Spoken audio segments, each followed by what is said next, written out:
All right, everybody, welcome to BO Boys for Monday, March 18th. Fuck it, it's a raw feed. We're doing it live. I'm Clayton. Yeah, I'm Pat. Clayton, we have a lot of new releases that came out this weekend. And I won't say any of them lit the box office on fire, but we are going to light the podcast world on fire talking about those movies that didn't light the box office on fire. Um, Wild results this weekend that we'll go into. Before you plow, just want to quickly let our listeners know that we have a new show. Mm-hmm. And so if you haven't watched already, last week we debuted the first episode of the BO Boys Kirk exclusive series on the Kirk Minahan YouTube channel. And episode 1 was just well received. I mean, rave reviews by the Minifans on there, breaking YouTube records in terms of viewership, hours watched, all that kind of stuff. And so if you haven't watched the first BO Boys Kirk exclusive on the Kirk Minahan YouTube channel, episode 2 of the Kirk exclusive, we recorded already. It should be dropping any minute now, if not up there already, sometime later tonight.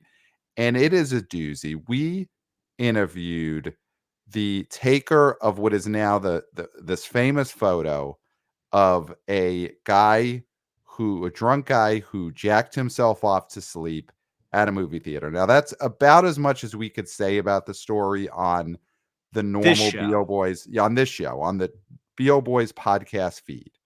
But over on the Kirk Minahan channel, that interview is there in its entirety. It's no holds barred.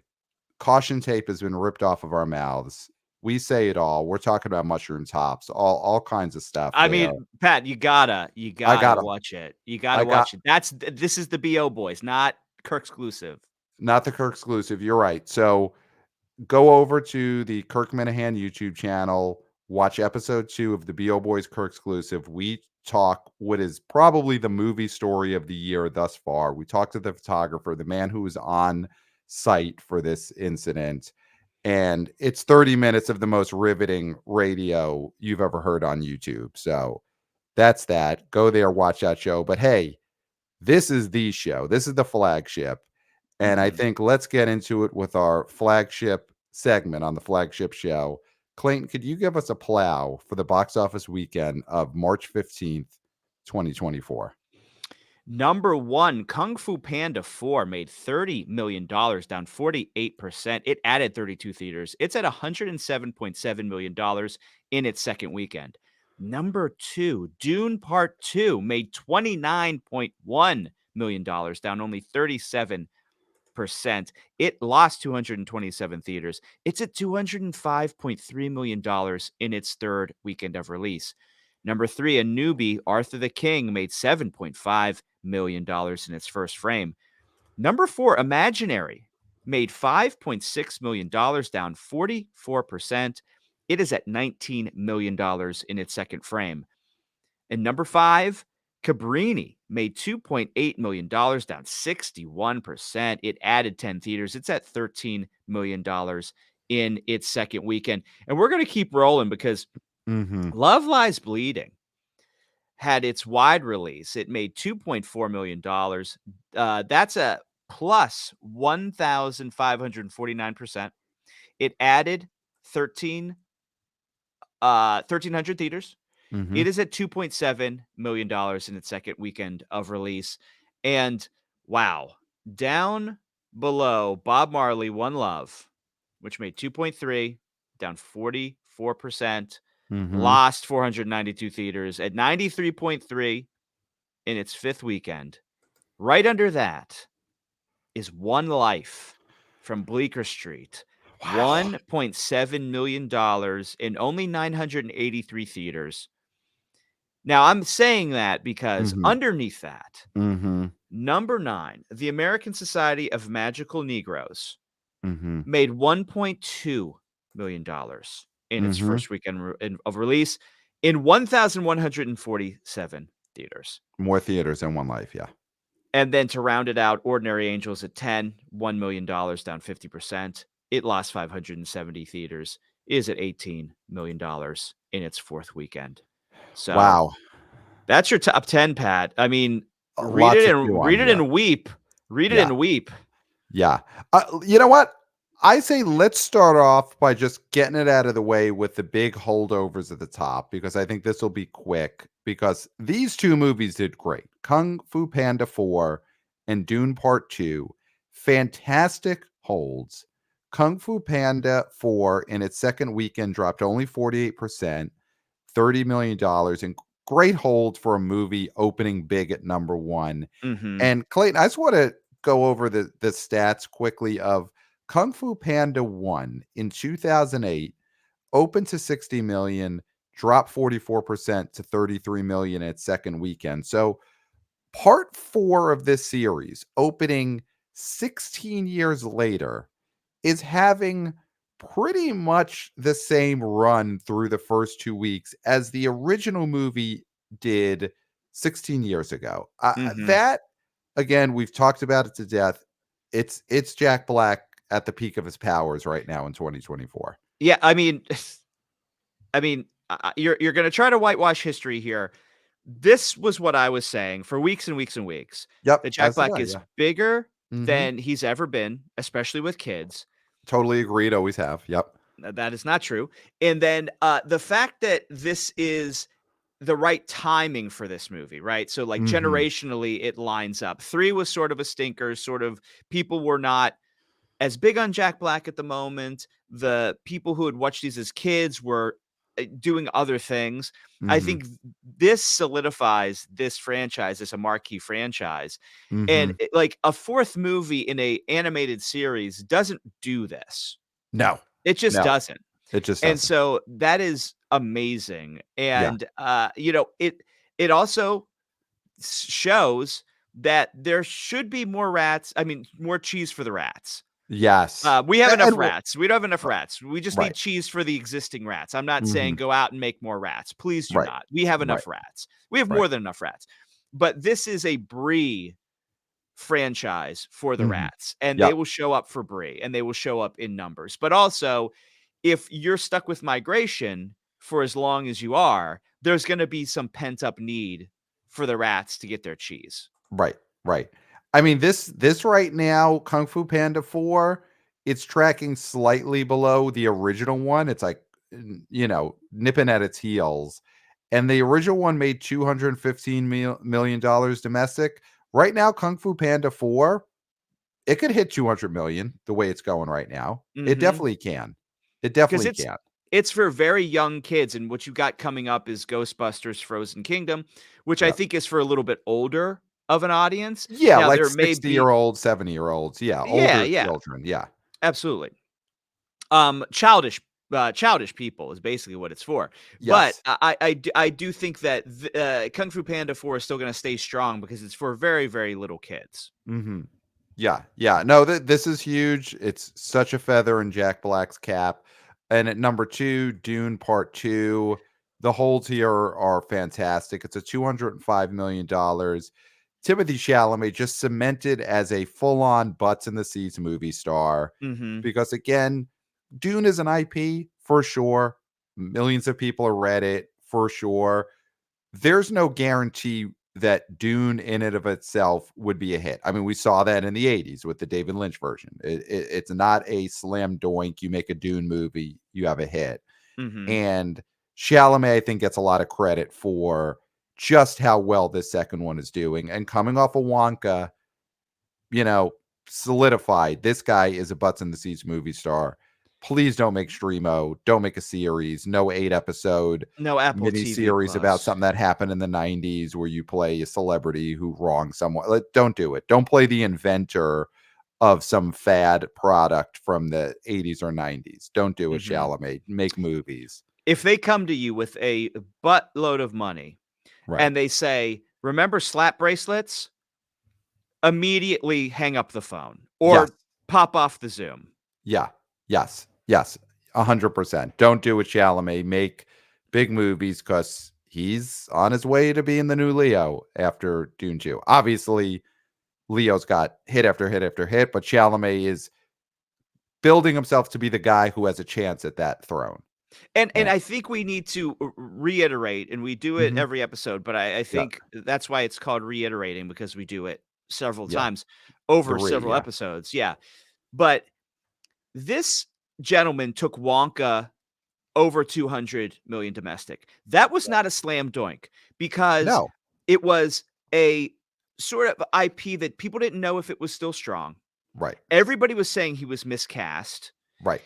It was a musical Right. when musicals were failing, depending Right. on the quality of the musical numbers, which is Right. very important in a musical. Right. Even your And beloved Dear Evan Hansen didn't hit at the and box office and those despite his songs are unimpeachable, yeah. except for the ones that were added for the movie, which kind of stunk. Yeah. But the fact that all that happened is, I don't think, getting as much talk and respect as it should. Yeah. Like, Dune Part 2 getting to these numbers, you have a big time, or at least right under the big time name directors, right? Right. So he's making his way into a name director world. He Right. just has to have something original really pop after this. Yeah, he needs his Inception, yeah. Yeah. Although And Arrival, some would say was that, but sure, he needs but another one, yeah. but I think for the generation now, I mean, I think Arrival Yeah. was a long time ago in a different movie, a very adult movie that I don't think would resonate as much now or do as well now, Yeah, yeah, yeah. if he wasn't a known quantity. Okay. So I think you've got that going for it.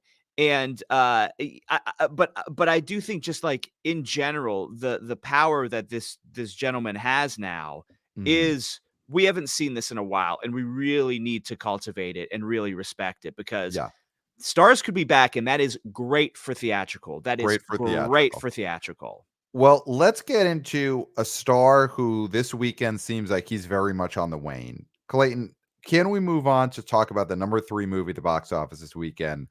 Arthur the King. Mark Wahlberg 7.5. plus a dog. Uh, you said it's 7.5 million at the box office. Now, we both predicted this was not going to be a big hit, but Mm. we both predicted double digits. I mean, I think I may have said around 12, 13. You maybe I had right think at I said 10. 9. I think I said 9.9. You did. You're right. You did say 9.9, which is almost 10. Like, I mean, we predicted higher than 7.5 for sure. Um, like, if you look down the list, Arthur the King, we haven't seen it, but it's not a religious movie, but it's definitely, like we talked about in the weekend preview. Wahlberg is a religious person, and so there's always going to be an element of it being a religious movie by Mhm. Wahlberg being in a movie. But, Yeah. there's inspirational tone to this trailer. But, you look down the list, and something like Ordinary Angels is now at $18 million after 4 weeks. Hilary Swank star in a straight up religious movie. Arthur the King opening at 7.5. I don't think that this Mark Wahlberg movie ends up grossing as much as Ordinary Angels when all is said No. and done. No, it's gonna get so lost in the shuffle in the next few weeks. This was its shot, if it even Yeah, had a shot. And yeah, I think that that's se damning. That's damning. 7.5 is really bad. I mean, it is Yeah, Lionsgate, so again, promotion is nil. right. I think he really degraded himself and his stardom through streaming 100%. That's This a big movie will issue. do boffo streamo, but at the end of the day, that's not good for his theatrical career going forward.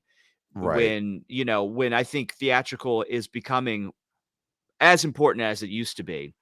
This Right. is pretty bad. I mean, if he couldn't do it with a dog, and Channing Tatum could do it with a dog, Right. what does that say about Wahlberg and his star power? I mean, that, He's no wow. Channing Tatum right now. I mean, that's the first top line thing it says is Channing Tatum is a bigger box office star today than Mark Wahlberg is. Mhm. Full stop, as people say, full stop. Channing Tatum is a bigger star at the box office. Now, a caveat with these numbers. So when we talk about domestic, we talk North American. And Hmm. s and, this did not get released in Canada for whatever reason. I don't know what the situation is, but so there's a whole section of North America that was not able to spend money to see this movie. Hmm. So, who knows what that would be? Would that be 500,000? Would that be a million? We don't know. Right, Even if right, this thing, say, best case scenario, 1.5, this thing doesn't get to double digits. right. So it's still a failure, even if Canada gives you $1.5 million. So that's the problem. And this is a wide release. I mean, we're talking 3,000 theaters. We're not talking, as much as One Life and the American Society of Magical um, People had smaller, openings. This is a Right. wide opening. Yes, this was a full I mean, and like we said, Lionsgate is just a mess right now. They're begging to be sold, whatever's going on there. So they didn't promote it very well, but it's a Mark Wahlberg movie in 3,000 theaters and it did 7.5 million. So it is a disaster. I think why it didn't get released in Canada, I don't know. I mean, we know Mark Wahlberg is very patriotic. He was a star of Patriots Day, and maybe he doesn't want his film to release in Canada. There's some perceived slight that he saw in the, international relationship between Canada and the US.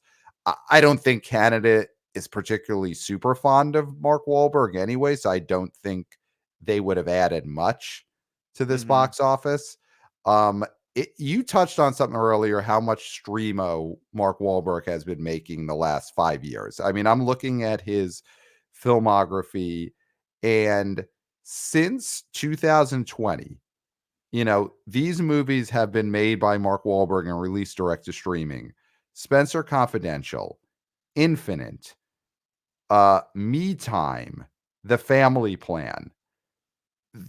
Those movies, and maybe they did big numbers on Streamo, and I'm sure he got big paychecks, but those movies, I think, have fully degraded him Mhm. as a movie star. People see him as a streamo boy. They see him as someone who you get for free on television. No longer Yeah. as someone who you have to pay to see. Like a Timothy Chalamet. You have to pay to see Timothy Chalamet, but you Yes. don't have to pay to see Mark Wahlberg any longer. And I think the thing is that if you even saw a commercial for Arthur the King, Mhm. you would not clock that it's a theatrical movie. You would assume that it's on a streamer because Right. you would just blank out whatever the thing is at the very end, where it's Mhm. either the Amazon or the Netflix or the Apple TV Plus. So, we always say it's better to go theatrical because that's where, you get some money, you Right. put some money in the theater's pockets, which keeps that running, and then you become more of a respectable movie because you actually were a theatrical movie.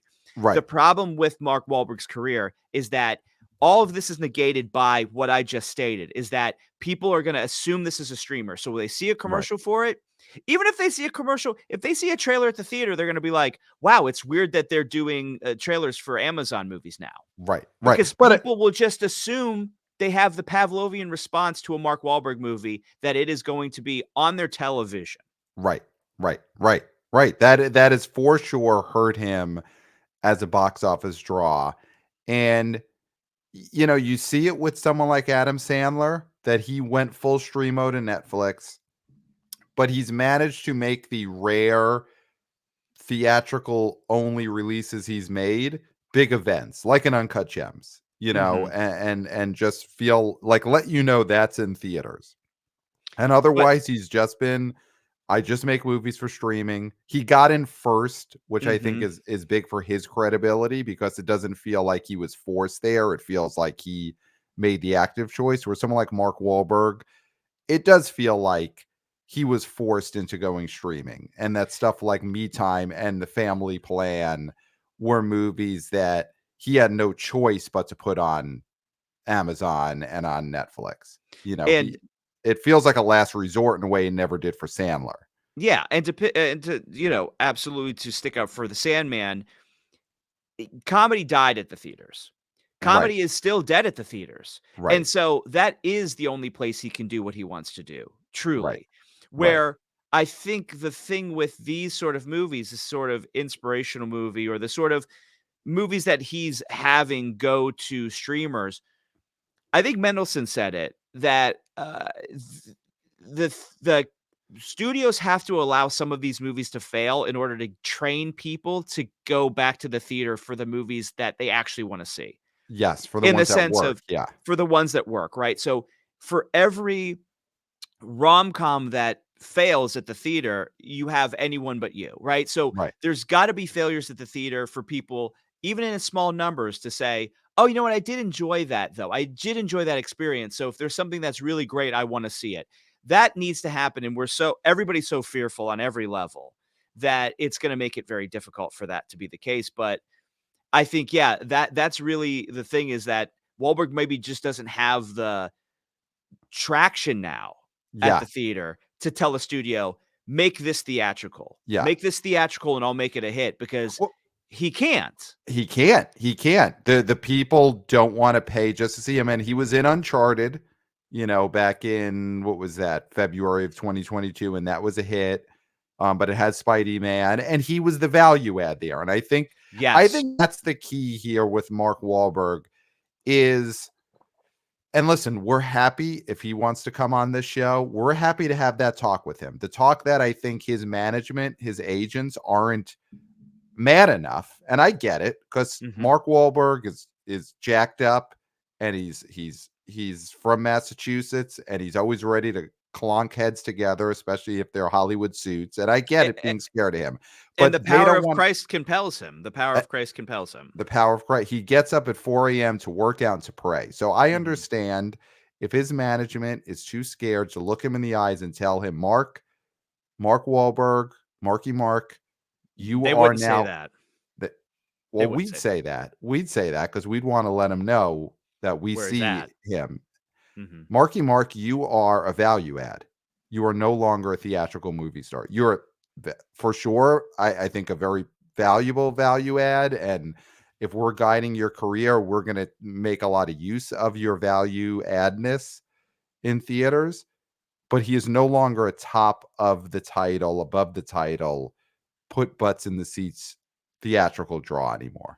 And the thing about that is that he may look at it as terrible that that happened, and it's not Mhm. great, obviously, because you wanna be the number 1 on the call sheet, but Right. there are stars who went from that to Hmm. not being a value add at all, Right. and that's not the case. Being a value add is going to lengthen his career Right. Right. for decades, possibly, Right. Right. if he can look at it in a positive way. But Right. again, the things that get you to the top really hurt you on the way back down. Right, right, because all of that, uh, bravado and just self-confidence and, I'm number 1, I'm the best in the world, all that stuff got Mark Wahlberg to the top. It got him to be the lone survivor. It got him Mhm. on that run in the 2000s where he's just making hits out of everything.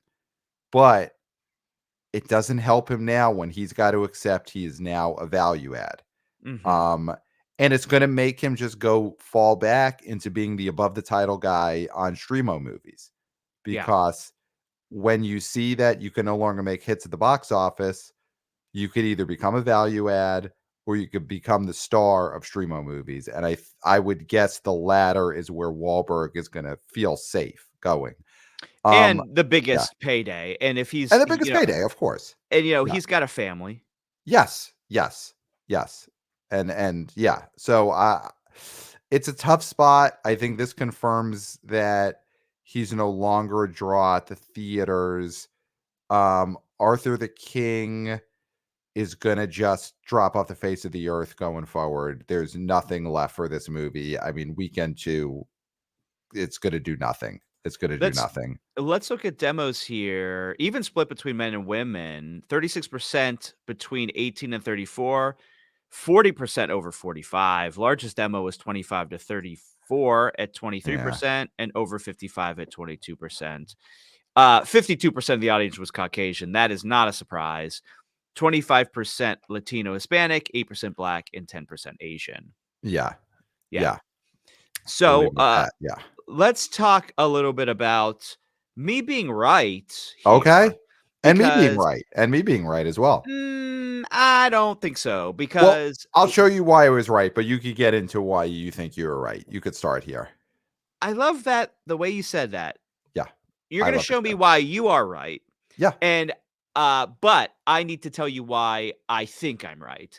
Yes, yes, yes, yes. Okay, so imaginary, you said you didn't think this movie was gonna have any sort of hold, Oh, we're talking about and imaginary. Okay. we're talking about imaginary here, Okay. yes, and 44%. Now listen, this does not keep Chauncey in Hollywood. Chauncey is on a train out right now, out Yeah. of the gates of Hollywood to not come back. We're not No, gonna go back see home, Chauncey. Imaginary 2, The Return of Chauncey. Right. This isn't Brahms. This isn't the boy No. Brahms, okay? No. Who got another, another chance Yeah. to This is not your boy Brahms. No. my boy Brahms. This is Chauncey, and Chauncey did better than we expected. Not better than I expected, better than you expected is what I should say. Mhm. And this thing held. Now, it's not a hit. No. It's gonna make probably 20, 22, but this just shows horror, there's always a place for it, especially when the kids wanna go somewhere and do whatever they wanna do in the Do dark, whatever. okay? Yeah. Whatever. So Imaginary was there for them. And so I think I got this top 5 correct, Okay. even Great. though you were very low on Imaginary, Yeah. I mean, I think I had it flipped with Cabrini. I thought Cabrini would hold better than it did. I mean, Cabrini which had a was wrong. bad drop. It had a Yeah, bad drop. and, Wanna Be a Boy Austin, star Yeah. of Cabrini. Yeah. I mean, I feel like this isn't on him at all. Oh, God, no. I mean, whatever businesses did, I think he was a big draw for it. I mean, he promoted the hell out of it on the BO Boys a couple of weeks ago, so he did his part. Yeah, so 13 million. I do think they had higher hopes for this. I've seen posters everywhere. Yeah. It did look like a legitimate movie, Yeah. but I just think this is a sort of a hard sell. It turned Mhm. out to be.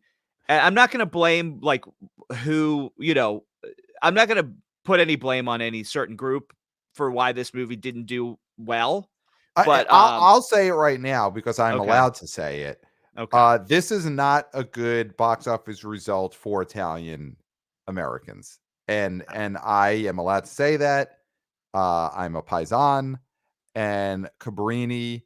Listen, we've had hits. My God, we've had hits. Godfather. mhm. I'll leave it at that. But Cabrini is not a great Green Book. result. And Green Book. I mean, as recently as Green Book. Mhm, A man folded a pizza uh, on the big screen, won Best Picture, box office hit. So I mean, listen, the Italian Americans, we've got a record at the box office. Cabrini, though, is a failure for our people, mhm. and I'm allowed to say that, and I did say that. So that but we move on. I Green Book nodded in 2, solidarity. I nodded yeah. in solidarity, not well, I mean, the director is still trying to get his passion project, the pizzeria movie going, so that'll Um, be big for you guys. well, oh, you mean the writer Nick Vallelongo Mhm. of Green Yeah. Book? Yeah, yeah. Of Who has course, it was more great. or has more Oscars than, Martin Scorsese.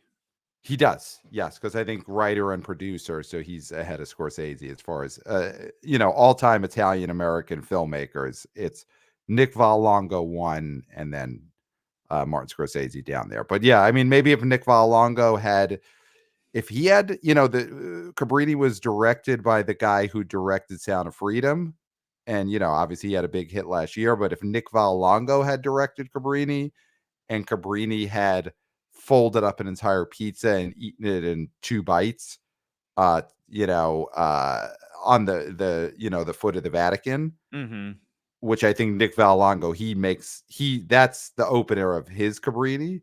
mhm. This is a bigger box office hit. Yeah. Yeah.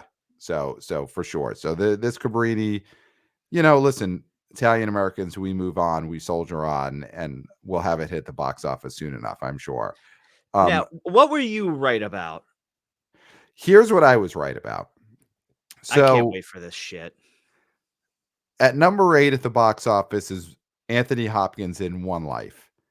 And on our weekend preview, you scoffed. In fact, you didn't even scoff. You slept Mhm. as I talked about this film, made the case that we needed to cover this film in the preview episode. You just did not think it was necessary at all. You did your sleeping bit.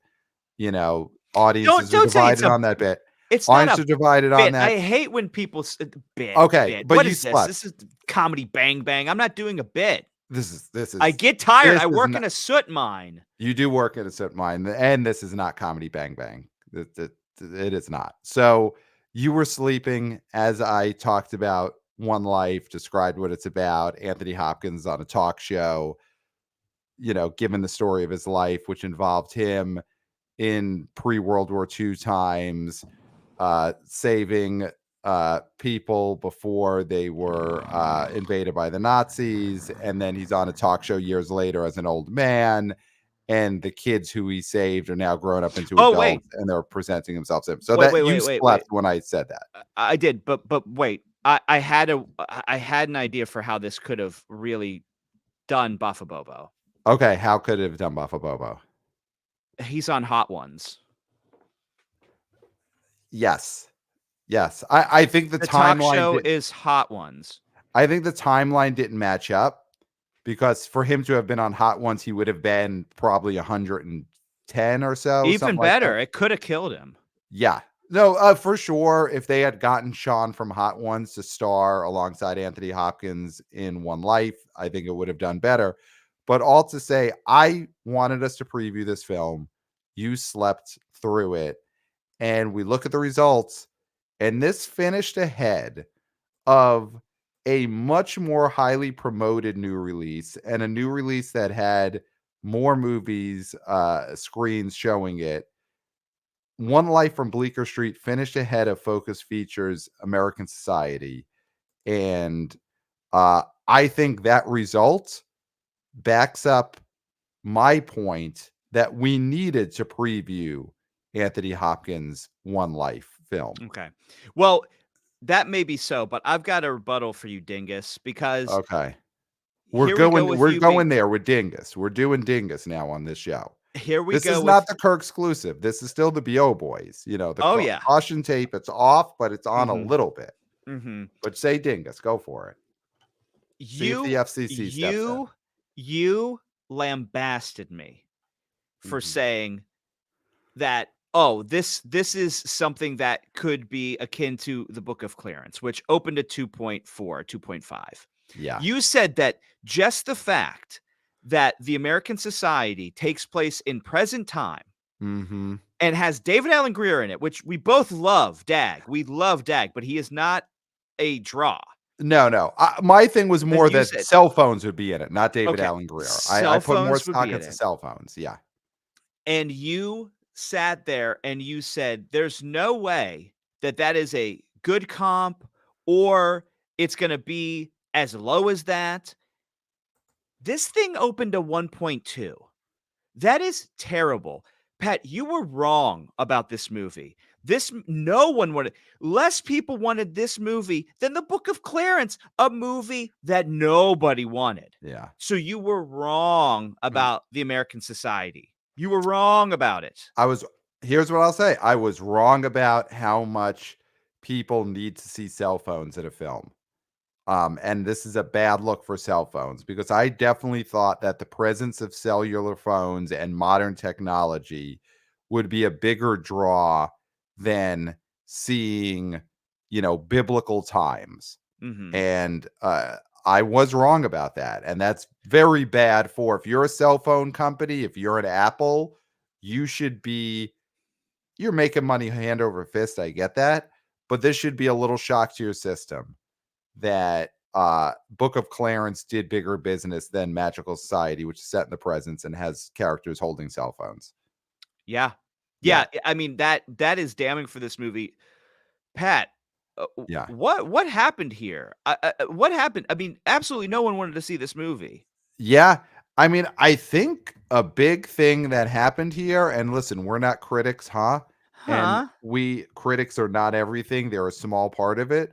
But this movie just got lambasted by critics. The word of mouth on this is so bad. This did 30% on Rotten Tomatoes, and God, Rotten Tomatoes completely flawed system. Million critics on there that don't matter, all that. We're not critics, huh? Huh. But I think it really comes down to this movie needed to be somewhat decent to get business because there's no big stars in it. There's no IP. There's no draw to this movie other than it'll be funny. and you'll have a good time. But if every review is saying this is bad and you won't have a good time, then there's really nothing that makes people have any desire to go to this movie. And I think that is what happened here is this movie was it didn't have to be great to do bigger than Book of Clarence, but it needed to be at least okay. And Mhm. any indicator that people are getting is that this movie would be terrible.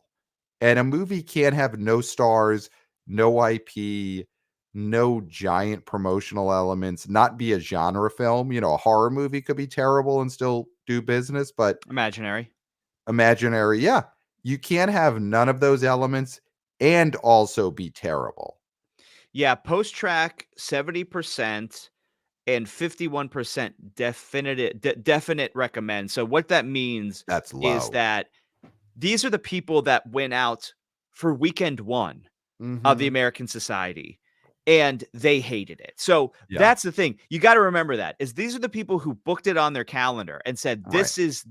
This is when I'm seeing this movie Yeah, immediately," and yeah, they didn't like it. That yeah. is that is damning. And That is we're damning. just seeing these small movies. We thought Lisa Frankenstein was a low bar, and Right. then Runaway Dolls Drive-Away Dolls happened, Driveway dolls, yeah. and then, now The American Society happened. So, like, small movies are having trouble, Yes. Yeah. Yeah, and that they're is they're not going great. lower and lower and lower. And you look at Focus Features, and obviously they had a stinker on their hands here, Mhm. but, you know, after the Holdovers debacle, were one of the best movies of the year with such a easy premise, feel good story, everyone loved it when they saw it. And the fact that Focus Features bungled the release of that film and couldn't get that to 30 or 40 million dollars domestic. Focus Features is in a bad way right now in terms of if not picking the movies, promoting and releasing their movies. And obviously that's a problem right now post COVID for art house, divisions in general, but you saw something like Poor Things from Fox do well in terms of art house box office, and Focus Features is just they are in a bad way right now with marketing and promoting their movies because Well, yeah. this Poor is such a Things. bad number. Even if Magical Society is a bad movie, you're getting to 1.2 million. I mean, you're getting to Playmobil the movie territory, and you can't Mhm. do that. You It can't do was that. it was almost Armageddon time. Wow. Which I think Armageddon that might have been time. Focus Features. I know. Well, so, Poor Things is 20th Century, right? Because there's no longer Fox. Yes, yeah, 20th century. Yeah, yeah, Yeah. yeah. So, Pat, Or do we Searchlight, but yeah, basically what used to be Fox within Disney. Yeah. yeah. I think the last movie we have to talk about, Mhm. is going to be a great segue into, our Kirk exclusive, which should be available right now for you to watch Yeah. right after this, hopefully, Yeah, and hopefully. just one before you get into that, Armageddon Time was Focus Features. So Okay. Focus Features is just in such a bad way with releasing these movies. Yeah. Uh, Love Lies Bleeding, which went, uh, widened Yeah. in release, did okay. Yep, It it did did okay. better than something like Okay. Zola, Yeah. which, I mean, the fact that it's even being compared to Zola is not great. Yep. This is a movie that I said could do $40 million. I don't stand by that. I did Yeah. retract that. Yeah. So, just as long as everybody knows after I You saw said this that movie. over a month ago when we had Jeff Bach on for the spring preview. So, you said that way in advance of the movie coming out. Yeah. So this movie seems to have done really well with women under 25. So Okay. 60% of women came to this movie. It was 60% women, 40% men. The women gave it an 83%, men gave it a 72. Biggest ticket buyers 18 to 34, and best grades came from under 25 women. Mhm. So that was 28% of the audience. So Mhm. this is a movie that skews young, Mhm. which is good. Right. I mean, that's who goes to the theater is the Right. youngins. And the fact that this expanded, and there could be some word of mouth happening here. There's gonna Also, have to be, yeah. and also, like we will get into in our Kirk exclusive, viral tweets are also very important when it comes to these sort of movies, and we have one. So Mhm, I am bullish now about the future of this film. mhm, As much mhm, as I didn't enjoy it like I thought I would, it was my most anticipated, and I don't think it really hit the heights I wanted it to. I'm not a critic, huh? huh, But I am a theater goer and a moviegoer. mhm, So that is important. I think we have to play a wait and see for next weekend with this movie, mhm. because after what has happened and what we'll talk about, this could get a big bump. Yeah, yeah. It's gonna have to have strong word of mouth and long legs, and I agree there's a possibility of that, and in the sense of could this movie get into 10 to $20 million territory? Um, and I 20 think that's would be tough. 20 would be tough, I think. tw it would be tough, but the viral tweet could help, and, we talked about it at the top of the show, but you gotta watch the BO Boys Kirk exclusive on the Kirk Minahan YouTube channel because we talked to the great, photographer, Ben Salami, on that episode who took the viral photo of the drunk guy jacking himself off to sleep at the Love Lies Bleeding screening, and that's the type of thing, especially with young people, that could keep the word People. of mouth going, people, and it's akin to the Vomit a Terrifier 2, which really goosed those numbers, really kept the legs for that movie going. And this drunk guy jacking himself off to sleep at Love Lies Bleeding could be the type of thing that keeps that word of mouth going. So I don't think this movie's dead. I definitely don't think this movie's dead. You saw this film, you didn't like it, but I've seen more and more like people do like this movie. People have Mhm. seen it, like it. At first, my position was you said you didn't like it, not worth seeing, so I wasn't going to see it, but maybe it's the drunk guy jacking himself off to sleep in that Ben Salami photo and tweet. And maybe it's all the other reviews I'm seeing of people saying they liked it. But I kind of am now inclined to go see this film myself in the theater. And I do think there's enough word of mouth out, and it's such a unique experience that I could see it being leggy. But again, the ceiling for this is still pretty low. Can it get into the teens? Can it get to $15 million? That's But sort of for an old school A24, because obviously A24 is trying to pivot. They've got Civil War coming up. yeah. They're trying to pivot into bigger budget, Mhm. higher grossing films.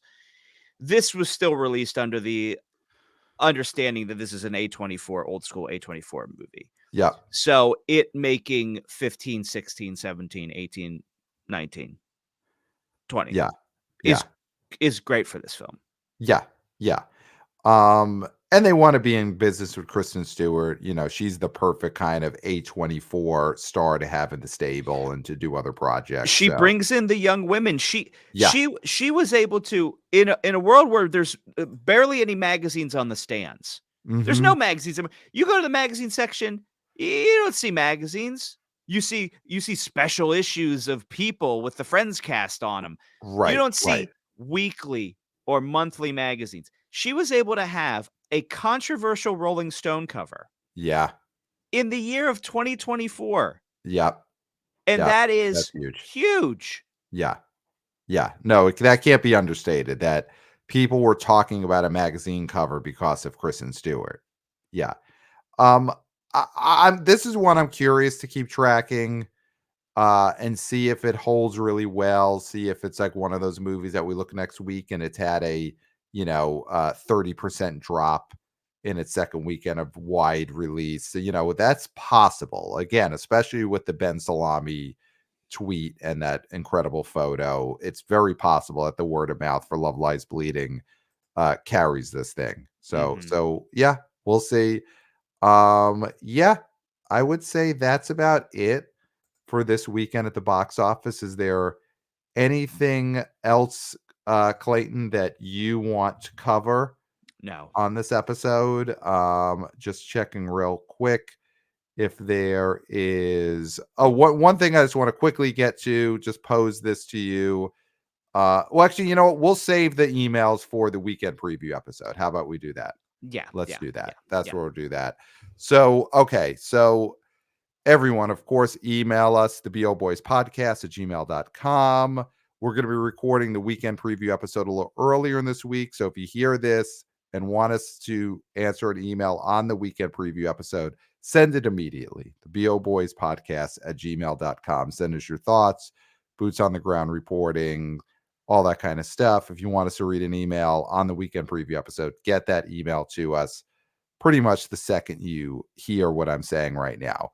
Of course, watch us on our YouTube channel. We are YouTubers. All of our full episodes go on the BO Boys YouTube channel and clips and all that. So subscribe if you haven't to the BO Boys YouTube channel. But of course, also got to go over to KMS, the Kirk Minahan Show YouTube channel. BO Boys Kirk exclusive episodes are there. Episode 2 with the great Ben Salami is on that channel. If not now, within minutes, it'll be up there. It is a just incredible interview about an incredible photo, biggest movie story of the year. So go Mhm. watch the Kirk exclusive new series from the BO Boys. Follow us on social media at the BO Boys Pod. Wanna BO senior intern Christopher is just killing it there with the clips, with the tweets, with the TikTok. So Twitter X, TikTok at the BO Boys Pod. Wanna BO junior intern Jack writing up a storm on the Substack. I mean, we have got the articles are great, Clayton, and people are interacting over there. We're getting comments and we're getting conversations happening under Jack's articles. So we have got just BO Boys everywhere Yeah. right now. YouTube, multiple YouTube channels, All multiple social platforms. media. Substack now is just going crazy. So thank you, Jack, for your work on the Substack. It's back. And give us 5-star reviews on Apple Podcasts. The reviews help more people find the shows and important work we do, like interviewing Ben Salami. And yeah, I mean, anything else, Clayton? I mean, I think we covered it all. Yeah, just a real quick, shout out to one of BO boy Ryan, who always makes some comments on our Substacks. We're gonna get to Yes. some of those at some point, but we see you Yes. and we speak your name. Yes. Thank you, Ryan. We do see you. And yeah, I mean, I think that's it, Clayton. I think we've I done I it all.